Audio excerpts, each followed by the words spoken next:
Ladies and gentlemen, we are back with the Ultimate Fan Experience. I am your host, the Ultimate Fan, and man, I have been excited about this since I got the news, and I have the owners of the Houston Texans, Cal and Hannah. Welcome to the Ultimate Fan Experience. Thanks for having us. My heart, like I was telling you guys, my heart's like pounding on my chest a little bit, but you guys have done an amazing job with, bringing back the interaction with the fans. You started the fan council, which I'm so happy to be on, man. It was an amazing experience. Thanks for helping us with the jerseys. It was, Yours looks good. I like it. Looks good, right? That looks good, man. Putting them on was just really cool.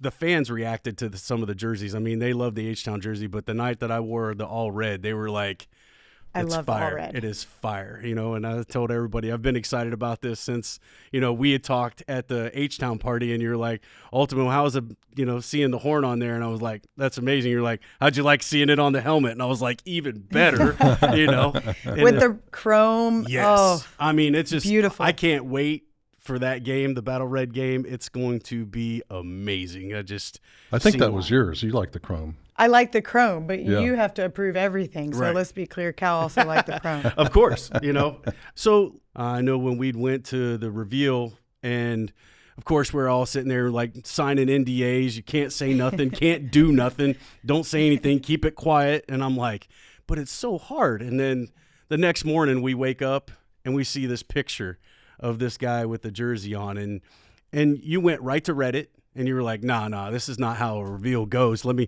give you a little taste of that. What was like going through your mind when you saw that picture, when that picture came out, and you were just like, man, like it's hard to keep a secret, but Dadgum, it's hard to keep a secret.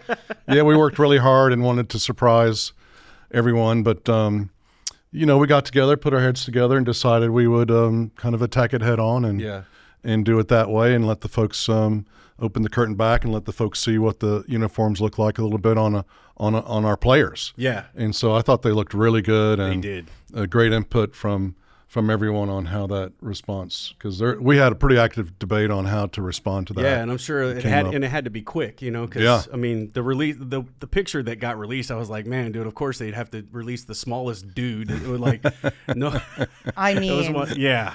I was like, man, well, I could have done a better embarrassing. reveal of just putting the jersey on than that, I think his I socks agree. were rolled up or something. crew socks. Oh, it was a horrible release, and it was Maybe like they a were brick wall in ankle the back, socks. and I was like, where is he? At like abandoned warehouse or something? It was crazy. I mean, with an iPhone, that just you need to clean the lens at least. yeah, I don't exactly. know Like, what's did going you on breathe there. heavily on that? Right. But what was amazing to me is that after that leaked, and then we showed more uniforms. Yeah.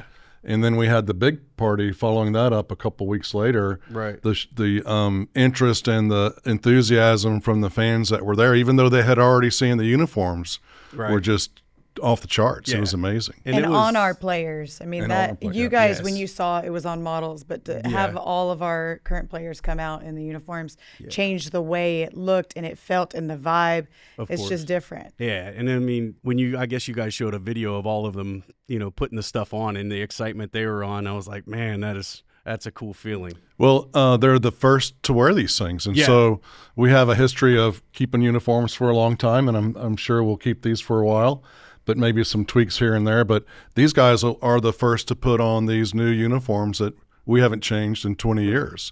And so being the first ones, I think they're really excited about it. So And I tell you what, I was so happy to be the first one to get it inked on me. By the way. Yeah. it looks You know, awesome. I've been Everybody admiring got that. the little 2-inch Did you one. do it at the event or did you do No, it before? I did it a week, almost 5 days before. Okay. So it was like, hey, wear long sleeve shirts. Don't let people see it and stuff like that. You know how hard it is to be in the gym with long sleeve shirts?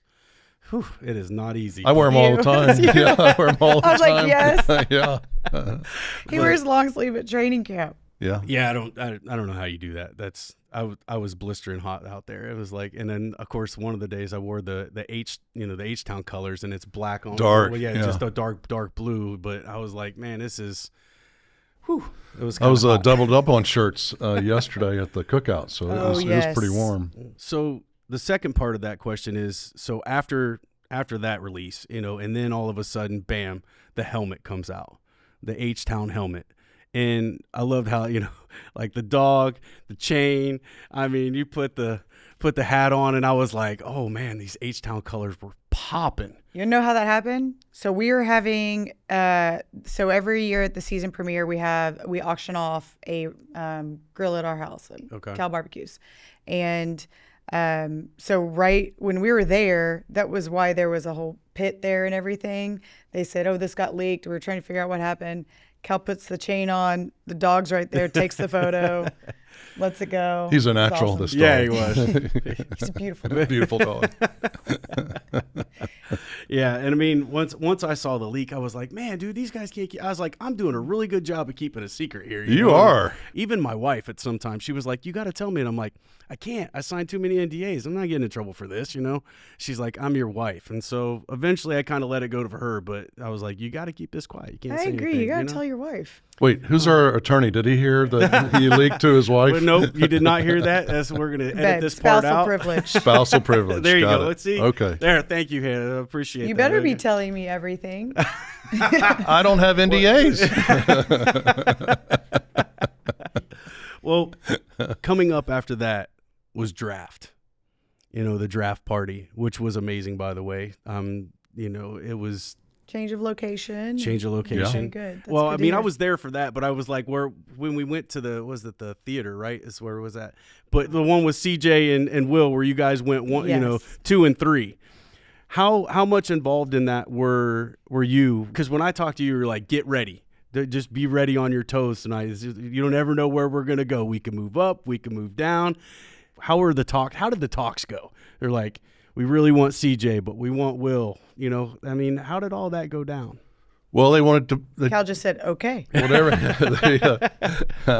They liked those two guys in the draft, and they wanted to figure out how to come away with those two guys, and they felt like they would be cornerstones to the foundation moving forward for a long, long time, and they were made up of all the right things we were looking for, and so they were really convicted, and then it actually all happened during the phone call after the first pick that we had. Yeah. And so that's when all the action happened, and we were in there with them for that, and it was really exciting. But came away two guys, and I think they're two great picks, two great individuals, and two great rookie of the year, offensive rookie of the year, and all kinds of records. We should have had coach of the year too. Well, we missed it by that much. Oh, so and D'Amico's going to get it eventually. You can't be that good and not eventually get recognized for that. He got Pro Football Writers of America Coach of the Year. And so I mean, it's a good start to an awesome career as a head coach. I was thrilled when you guys brought him in. I wish I could have made it over to introduce myself again to him, but when I saw him at training camp the first season and he was like, Ultimate, you're still here, and I'm like, I'm not going anywhere, man. I'm glad you're back. But to have a guy like that be a player on the team for so long and to come back and coach, like, how did that go down? You're just like, man, D'Amico's our guy kind of thing. Well, he was our guy when we drafted him, right? Yeah. And he stepped into the team and took over leadership of the defense and really of the whole team. Was a terrific leader when he played for us. And when we lost him, our locker room felt the difference. And so I noticed that and talked to our GM at the time about how, the leaders like that, we got to keep them because they make such an impact on the team. And so then he finished his playing career and started coaching. And so I watch a lot of coaches because you never know. So just to have a good understanding of who the really talented ones. And his name kept coming up over the years. And I was watching him, and he just continued to move up the coaching ladder, if you will. He started at the very bottom, right? Worked his way up, and then led a really good defense. And the Eagles, man. I mean, to have that happen and then go to the 49ers and make their defense good. And I'm like, wonder what he's going to do for ours. And I think last year kind of proved. Yeah, he's a talented coach with such a high football IQ. And then he relates to the players, and he's a leader that we've seen for a long time. And so we're glad he's here. Yeah, me too. Absolutely. His defense flies around. They do. They love playing. It's max effort all the time. I got a little thing for you I thought you guys might like. is kind of doing the yearbook, right? We're actually going to do what the players are. And we'll start with, like, best dressed player. What's the criteria? CJ in a cowboy hat. Oh, that's fun. That was a good one. I like that. Yeah, he looked cowboy great. hat looked really Had good. boots, had the whole outfit. Oh, yeah. That was awesome. To tell you the truth, it was very cool to see you chugging beer. Uh-oh. I mean, you put one down pretty quick. Did you see that? I think the whole universe saw that. I think it was on social media within the first 3 minutes of you doing it. But yeah. That was so much fun. Don't be apologetic for it. I was actually proud of you chugging that thing. Let's talk about the punt of the can. That was a good kick, too, man. That was the part that shocked me. A good 45-yarder, man. He wanted the whole team to do it, and I said, they're in training. They can't do that. Right? He says, well, who's going to do it? And I said, well, I'll take one for the team. Right? And so, but yeah, I put a pretty good kick on it. And, I said, when did you decide you were going to kick it? He goes, when the beer was about right here. Right? I was thinking, man, if he kicks it and slips and does like a Charlie Brown, I was like, oh, no. Oh, it could have gone very wrong. Later. It could have gone bad. Okay, and it was Luke's can, just to be clear. I have no ownership of the can or the contents. That was all his. Most energetic on game day. Oh, that's hard. Can we still say Brian Cushing? I know. I just think of Brian Cushing. Present. Yeah, you can go presser. Yeah. Brian Cushing. My Easy. goodness, man. I just wish you could bottle that energy up sometimes. Man. His kids are at school with our kids and playing football. And he's like coaching and stuff now too, right? I mean, he's interacting a lot with the coaches. We're trying to pull him in more. You can't have an NFL defensive mind on the sideline. You got to put him in. You got to put him in. Put me in, coach. There you go. Put me in, coach. Biggest prankster. Well, you remember On the Nose? I'm going back in time. Oh, okay. Connor Barwin and Sean Connor Cody. They were awesome. They were so much fun. The videos alone were pretty top. The Hawaiian shirts, the whole 9 yards. Yeah, I remember those. The one where they dressed in just a jacket and a tie for your dad. And then he goes, what do I call you? Bobby Mac. And your dad goes, Mr. McNair. Mr. McNair. Yeah, that's probably the best for him. That was awesome. It was probably an easy one. Most likely to become a coach. Oh, Aziz. Really? Yeah. Okay. Well, hold on. Oh, sorry. Counterpoint. Okay. Case Keenum. Oh, yeah. I thought Case was your guy. I'm kind of shocked here. Disappointed on this, right? No, I just went to following D'Amico. Oh, Mike Backer. Yeah, true. There you go. And he's a coach on the field. He really is. Yeah. I see that, just the way he's working with everybody. I mean, everybody loves Case. I mean, Oh yeah. Let's see. Best dancer. Ooh, I like the CJ Tank duo. Yes. Yeah. Yeah. That's a fun one. It was funny because my wife and I were doing some trivia the other day, and the guy started playing CJ's song, right? And I'm just. You start doing it, don't you? doing You it. can't help it. And my wife goes, "What are you doing?" I was like, "Oh, you better learn this dance really quick." I was like, "This is gonna be played a lot in the stadium. I could trust me. You are gonna want to learn how to do this." She's like, "What do I do?" And I started playing video of CJ doing. I was like, "Just learn how to do it, babe." Best mentor. And you kind of already did that one, but I'll tell you, there are so many leaders right now in the locker room, which was intentional on D'Amico and Nick's part. So that's hard. I think every room has a leader and a mentor. So in the linebackers, it's Aziz. In the DBs, it's Ward. Yeah. In let's see. Hunter, I saw him Hunter after and practice, the DNs. working on pass moves with the other DNs. That was just amazing. Yeah. Receivers. Diggs. Yeah, Diggs. Yeah, I saw him. He's just working with everybody. Yeah, Woods is. Oh, he's terrific. And LT on the O-line is just helps everyone. Speaking of fashion. Yeah. There you go. Yeah, right? Most likely to become a broadcaster. You give Brevin Jordan the microphone and look out. He's so really? fun. Yeah, he's awesome. Yep. Great. He's done that at the premiere. Yes. For a couple times, right? Mic. Yeah. Nice. I have a little trivia for Cal and Hannah. We'll see how this goes, right? She's better at trivia than I am. I don't know. No doubt. When Greg came we lean on he each other. Killed it. I was like, I couldn't. Give him I easy barely questions? some of them were actually I didn't even know at first, and then he was like blurting out the answers before I'm halfway down. He better know them, right? That's what I told him. I'm like, dude, you've been there since the beginning. Like you should know all of this stuff, right? let's start with the first question, which I don't think is going to be too hard. The 2000 What? Cheater. What? Flag. No. 2014, the movie Draft Day with Kevin Costner featured which Texan player? Arian Foster. Yeah. There we go. See? You're not that right? bad. Yeah. Absolutely correct. Nice. He looked great in that movie. He did. Very talented. Yes. And I mean, just, the whole Browns thing, I thought that was kind of a cool thing with Jim Brown and stuff. So, it was, For you.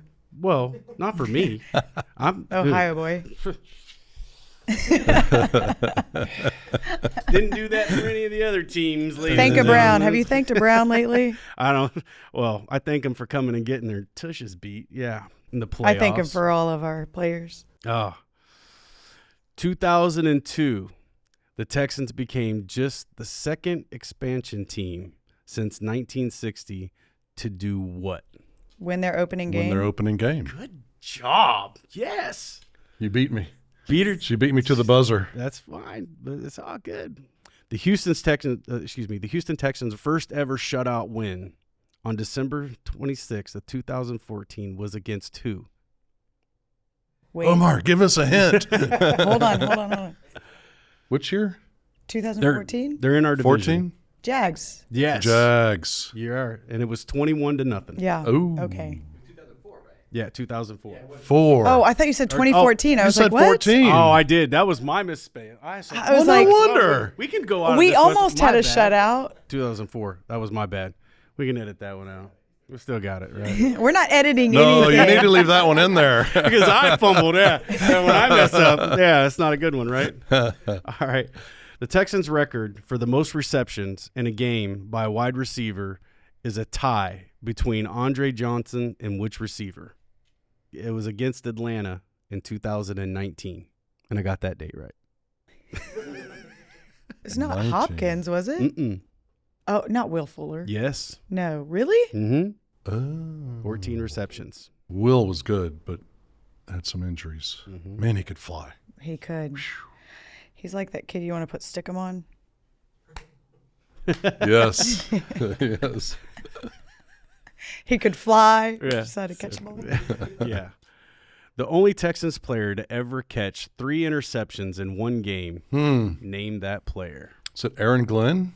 No. Dadgummit. Man, it's close to the name, but Not J-Jo. you said Aaron Glenn, more like Glover Quinn. Oh. Glover. We just saw him. We just saw him. We Right? just saw GQ from a safety spot. Yes. Well done. Yeah. The season premiere is coming up. Yeah, tell us about that. Yes, I would. I'd love to hear about it. I know when I got to go a couple of years back, it was very exciting getting to mix it up with the players and getting to play a little craps and win a little bit of money and Money. Money. I say money, but with chips, chips. We can't for gamble. good. Well, yeah, we can. You can gamble for charity. Yes, there you And go. that's what this is for, right? It's a lot of Yes. it's a lot of For charity. the Texans Foundation. Yeah. Yes. So you went the inaugural year? Yes, I was the year. inaugural, and then yes, that was the one I got to go to, and it was so much fun. Just interacting. You guys did a great job in that. So, is it kind of you got a little bit Next more week. Yes, We're sold out, of course. which is exciting, having third year in a row. Yeah. So it used to be a luncheon, and it was pretty short, not a lot of interaction, but there's only a couple events a year that all the players come to. Mm-hmm. But this one, we wanted to turn it into an evening event because it's the one time you introduce the roster. The Right. full roster. full Yeah, the roster. full roster, right? So, cuts will happen and then the event happens. And so you introduce the team, you raise the funds for the foundation, which is going to flag football. Yes. So this is next week, the 29th at the stadium on the field.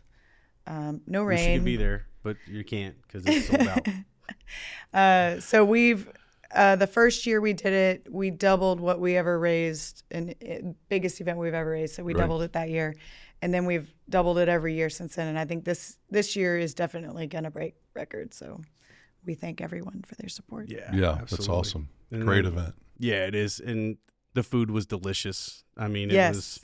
it Good was food, good food, good company. entertainment, good company. for sure. You know, because we were actually side by side on the craps table for a little bit. You know, I think I still have that photo. I was still learning sober. craps. It's really fun. It is. Once you get into it. Oh yeah. Speaking of that game, one of the most fun people to play that game with is Travis Johnson. Oh, craps. Yeah. Craps. Yes. Oh yeah. He is really Trap fun. was there. Travis and Andre at the craps table. Yes. So much fun. Yeah. So you get up in the morning, you know, you're getting ready for the game. You head out. There's a tailgate you got to go to. There's a drink you got to have. There's something you're going to eat. Where are you going to party at for, you know, right before the game starts? We are so boring. Cal's like, I'm making burgers at the house and we're going to the game. I know. You want to hear our routine? Yeah, that's what I want to hear. Our routine. The Do you McNair's want me to tell routine. it? Go for it. First of all, he hates it if I plan anything on a Saturday night because he's like, I got to get ready for game day, get my mind right. I don't want to be entertaining people or doing anything. Saturday night, he's got to get ready for Sunday. Right. Early bedtime. Right. It depends. If it's a travel game, we know what time we got to wake up, you know, board the plane. Sometimes it's early. Sometimes it's pretty early. Yeah. Get dressed, go. We have all the kids ready and we caravan to the stadium with Cal's mom. Okay. We get there about 10 o'clock. We go up to the suite. You know, Cal, we view the field and see what's going on, see if there's anything we need to answer from staff or anything else that may be going on logistic-wise. And then Cal eats breakfast. I can't eat because I'm too nervous. I can't eat before games. And I'll have an omelet. An omelet. He does. He has to have his omelet. It's he 10 sits o'clock. in the same chair every time. Yeah. And then he finishes. We go down to the field. Pre-game routine. Kids are on the sideline throwing the football. And then we are down there usually for the national anthem, maybe a couple of plays. We go up. I probably eat maybe about halftime. Okay. So, because I Depending have on the score, kind of right? it does, yes, but I also can tell what kind of game is happening. So then I feel a little bit more at ease to eat. And ice cream in the fourth quarter. Of course. Not That's me. a celebration. But Especially this year. no alcohol beverages. We don't drink at games. Contrary to a meme out there about me. The memes aren't true. I've never Don't drank you at a talk bad game. about Hannah. Don't believe a meme you see. Right. Well, I mean, I went in early even earlier than I normally am. So I was in at actually like 10:30 because it was so hot outside. Yeah. I got in there. We cranked it up so you. And I'm sure you did. And I heard, I don't know what kind of gun that was that you guys fired off. Fireworks. Was it a firework that you let off? Because it sounded like a cannon. We have a cannon From too. inside the stadium, it Did sounded it like the scare cannon was you on the into roof. the stadium? I was already in the stadium when I heard. I was like, "Man, you're gonna knock one of those panels off." Another one. Yeah, Another one, right? No, We don't want to do don't that. even say it. Don't even say it. I know, because the panel right now is like right on my view, and I'm like, I walked home, and as I'm walking in, I got sunburn on my face, and I couldn't take my paint off, or I could Hopefully, take it only off, one but more game with that one. That's it, and it's okay. I don't mind it at all, and I can only say that the experience that I've had at the stadium, win or lose, has always been a good one. But I will say congratulations to you guys on bringing the H back to H-Town. I mean, I'm so happy that, this is going to be a great season. I'm looking forward to it. And I can't wait to see you guys in the games, man, and get some dubs underneath our belt, man.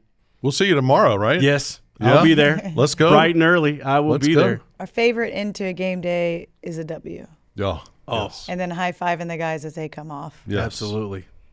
Well, ladies and gentlemen, you've been on the Ultimate Fan Experience with the owners of the Houston Texans. I'm so excited. Thank you guys for coming on. I appreciate it. And we'll see you guys soon. Thank you. See you Thank tomorrow. you.